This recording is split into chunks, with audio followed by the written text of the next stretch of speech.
Thanks, Mel. And thanks everybody for coming today. My name's Fiona Berry. I'm the Project Officer for the Caring for Catchments Project, which is really the project that is behind a lot of what you're hearing and seeing today. Caring for Catchments is delivering this event, and I'll just take a little bit of time to maybe give the panelists a little break and change things up a little bit to talk to you about Caring for Catchments.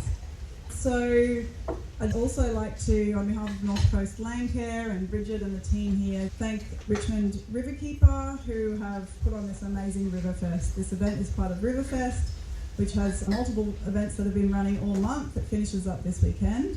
But we had Kristen here, I'm not sure if she's still here, she's popped out for a second. But just to thank Richmond Riverkeeper and the wonderful Riverfest project, of which Caring for Catchments is actually a key funder and supporter as well. As we all know, everybody knows each other in this world, so it's all connected.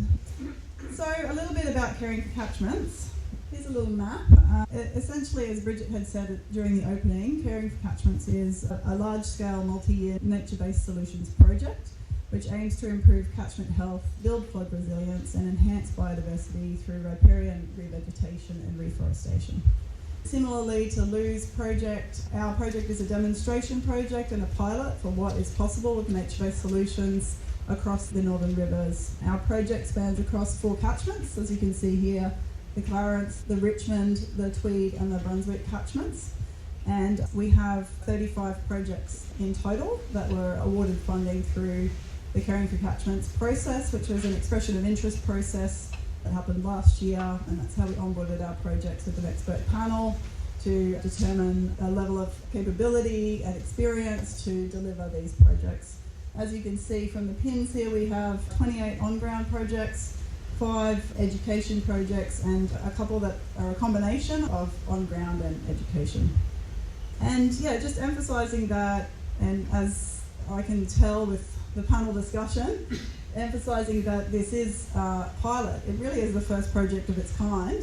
We're really breaking new ground with a lot of these nature-based solutions projects, and there's a lot to be learned. So a really key part of what we're doing is collecting a lot of data and documenting the lessons learned, similarly to what Chris had presented in his project about having a feedback loop report. I thought that was a great title for it. We are also going through the process of doing that and really piloting this and learning as we go. Here are our goals, Caring for Catchments. So we have 5 key goals. As you can see, obviously demonstration is leading the way, but also it's really important for us to be sharing information to really get information out there about riparian and catchment projects, how they can be scaled up, and how the information that we gather from them can be shared with really important stakeholders and other people doing this important work. Education and training. I'll talk a little bit more about our education projects in a minute. But really we want to be elevating and growing this important new industry in our region and having nature-based solutions be as common as other solutions for flood mitigation.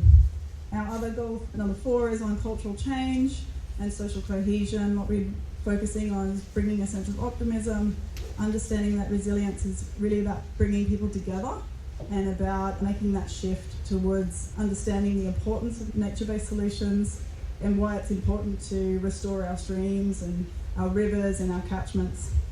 And finally, we have a component of our project on environmental markets to really build capacity for landholders in our region to understand and take advantage of and benefit from these emerging environmental markets.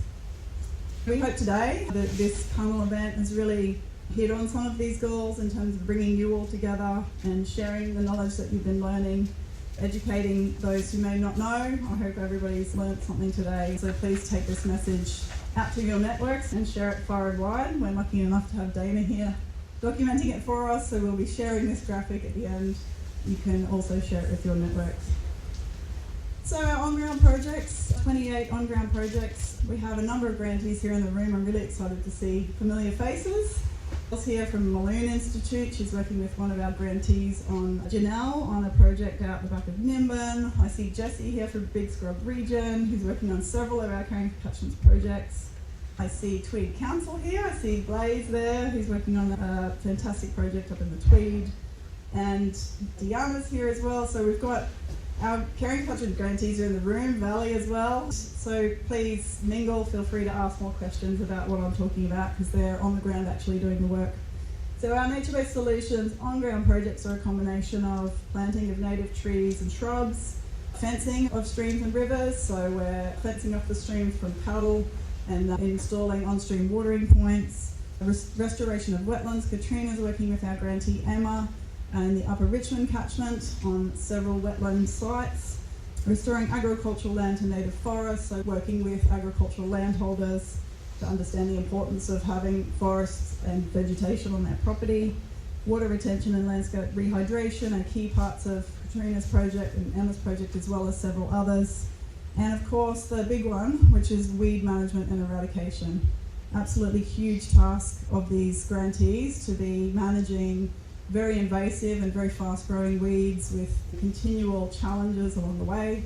Since Caring for Catchments has started, we've had a tropical cyclone hit our region, which is, I don't know if it's ever been recorded in history that we've had a tropical cyclone here, but obviously we went through Cyclone Alfred earlier in the year and we don't know what's ahead of us with the remainder of the project, which runs through till next year, but there's certainly a lot of adaptive management going on our sites.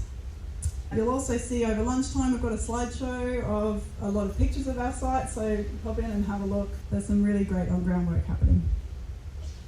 We're really proud to say that we are now over halfway through our project.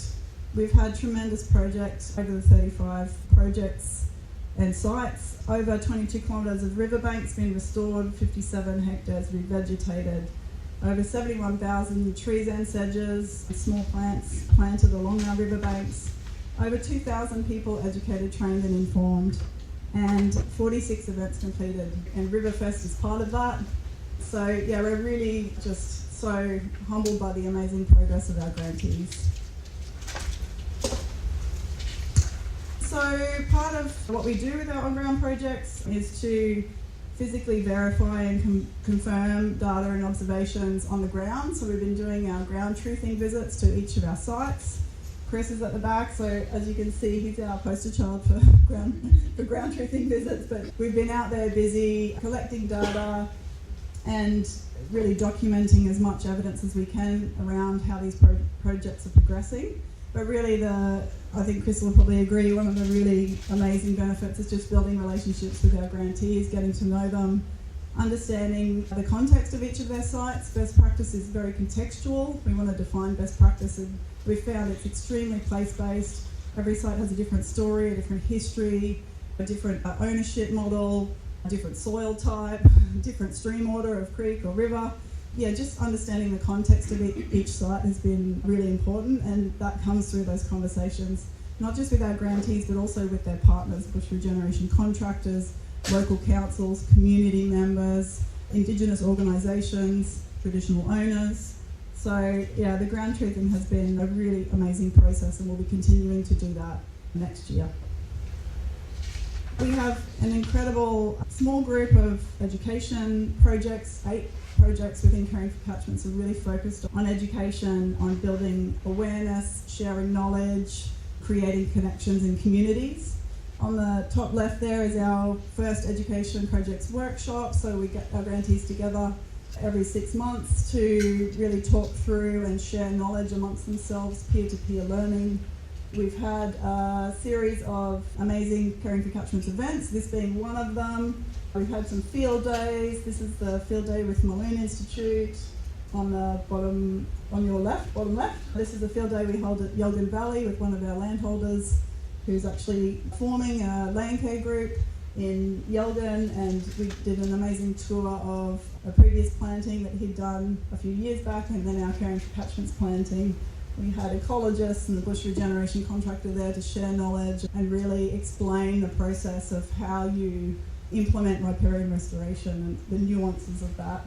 In the middle, we've had a great event down at the Close the Gap Day in the Clarence Valley with Indigenous youth and talking to them about the importance of creeks and waterways. That was with Clarence Valley Landcare. Deanna's here from there, and Michael, our Aboriginal Landcare Officer as well. That was a fantastic day, and there's more events to come.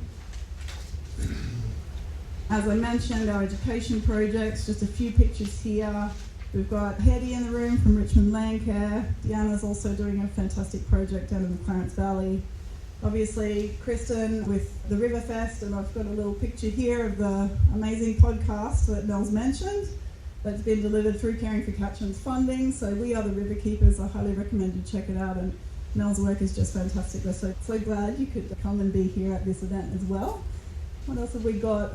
Projects with schools. Vanessa Eden from Richmond Landcare is doing incredible work with, I think it's up to 12 schools across the region now, helping kids develop environmental pledges, which they're holding here on their flags to be protecting the creeks and the waterways.